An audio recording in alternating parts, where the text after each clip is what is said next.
হ্যাঁ হ্যালো, একটু একটু বুঝায় বলো, ঠিকানাটা চিনতেছি না তো, বুঝায় বলো একটু। ভাই কথা বলেন তো, চিনতেছি না। আসসালামু আলাইকুম। হ্যাঁ জি ভাই, জি ভাই বলেন বলেন। হ্যালো ভাই ভাই ভাই ভাই ভাই, আমার কি কি আছে ভাইয়া ওই পকেটে? কি দেখা যায় এটা? এটা কি দেখি? টাকা আছে ভাই কয়টা? দেখি, দেন তো এগুলি। আমার কাছে দেন, আমার কাছে দেন। ওরে বাবা রে, এত ঠিক। আর কি আছে? মোবাইল আছে ভাই। দেন তো। আর কিছু আছে? মানি ব্যাগ আছে ভাই। হ্যাঁ, আর আর না আর কিছু নাই ভাই। আচ্ছা, আমরা হাত পরে কথা বলতেছি। হ্যাঁ ঠিক আছে, ঠিকানাটা আগে দেখে আসি। ঠিক আছে। যান যান। দেখুন, কোনো মানুষকে যখন টার্গেট করেছি যে তার কাছে অনেক টাকা আছে, এটা কাজ করতে পারবো, দেখেন অনেক টাকা, মোবাইল, মানি ব্যাগ, তখন তাকে শুধু কৌশলে ধরিয়ে দিয়েছি যে এই ফোনে কথা বলেন, ঠিকানাটা চিনতেছি না।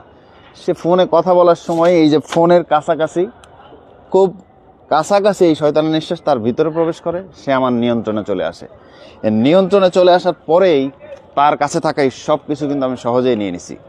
অপরিচিত কারোর সাথে কথা বলা এবং তার দেওয়া কোনো কিছু নাকের কাছে নেয়ার সময় খুব সাবধান থাকবেন। পারলে ভিডিওটি শেয়ার করতে পারেন, কোটি মানুষের উপকার হবে।